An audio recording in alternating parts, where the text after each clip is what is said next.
نحمده ونصلي ونسلم على رسوله الكريم اما بعد فاعوذ بالله السميع العليم من الشيطان الرجيم بسم الله الرحمن الرحيم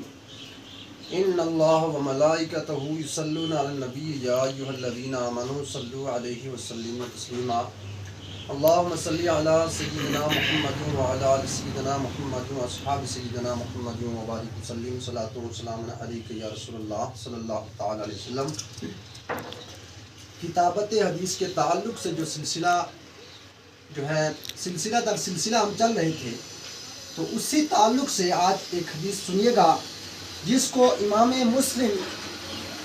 رحمۃ اللہ تعالی علیہ نے روایت فرمایا ہے، اور آقا کریم صلی اللہ علیہ وسلم کا ارشاد ہے کہ جس پر حضرت ابو سعید خدری رضی اللہ تعالیٰ عنہ کی جو حدیث پاک ہے، اس پر لوگوں کو شبہ ہوتا ہے، اور وہ حدیث کیا ہے کہ نبی پاک صلی اللہ علیہ وسلم نے ارشاد فرمایا لا تکتبوا عنی من کتب عنی غیر القرآن فلیمحہ۔ ترجمہ اس کا یوں ہے کہ قرآن کے علاوہ میری کوئی حدیث نہ لکھو، اگر لکھا ہو تو اس کو مٹا دو۔ تو پہلی بات تو یہ ہے، اولاً علماء کو اس حدیث کی صحت میں کلام ہے، علماء کو اس حدیث کی صحت پر کلام ہے، اور خود امام بخاری رحمۃ اللہ علیہ نے فرمایا کہ یہ جو حدیث پاک ہے یہ حضرت ابو سعید خدری رضی اللہ تعالیٰ عنہ پر ہی موقوف ہے، یعنی اس کی سند حضرت ابو سعید خدری ہی تک ہے، اور نبی پاک صلی اللہ علیہ وسلم تک اس کی سند پہنچتی ہی نہیں ہے۔ پہلا جواب تو یہ ہے، لیکن اب چلتے ہیں دوسری شق جو ہے اس پر۔ اگر یہ مان لیا جائے کہ یہ حدیث صحیح ہے، اور بر تقدیر صحت علامہ ابن حجر رحمۃ اللہ تعالیٰ نے اس کے جو ہے 4 جواب نقل فرمائے۔ آپ فرماتے ہیں کہ یہ جو ممانعت ہے کہ لا تکتبوا عنی من کتب عنی غیر القرآن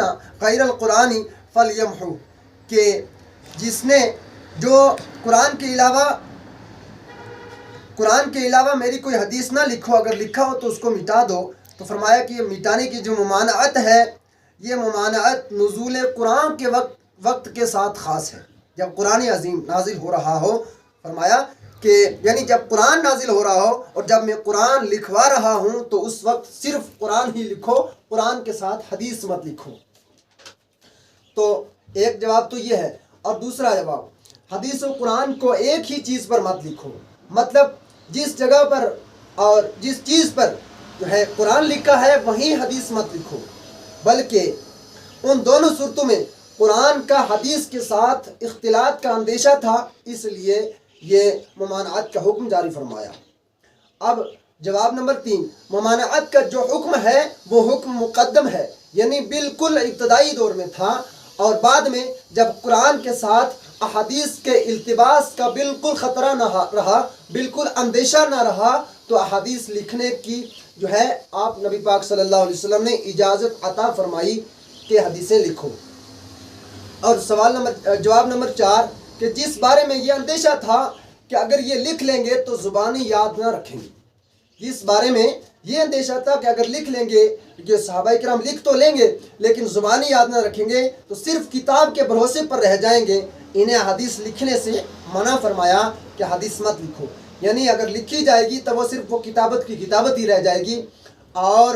جو ہے سینے میں محفوظ نہیں رہ سکیں گی حدیثیں۔ تو اس لیے یہ فرمایا گیا کہ جو ہے حدیث کی جو ممانعت کا حکم دیا۔ اب جن کے بارے میں یہ اندیشہ تھا بلکہ بالکل اطمینان تھا کہ وہ لکھیں گے تو زبانی یاد بھی رکھیں گے، تو انہیں لکھنے کی اجازت بھی عطا فرمائی۔ لہٰذا جو ہے اس کے جو اشکال تھے وہ آج ہم نے دور کر دیے۔ تو لہٰذا اب اس ویڈیو کو بڑے غور سے دیکھیں، اور اگر یہ ہماری جو ہے درس حدیث آپ کو پسند ہے تو دوسروں کو شیئر کیجیے۔ تو اللہ تعالیٰ آپ تمامی حضرات کو جزائے خیر عطا فرمائے۔ وآخر دعوانا الحمدللہ رب العالمین۔ السلام علیکم ورحمۃ اللہ وبرکاتہ۔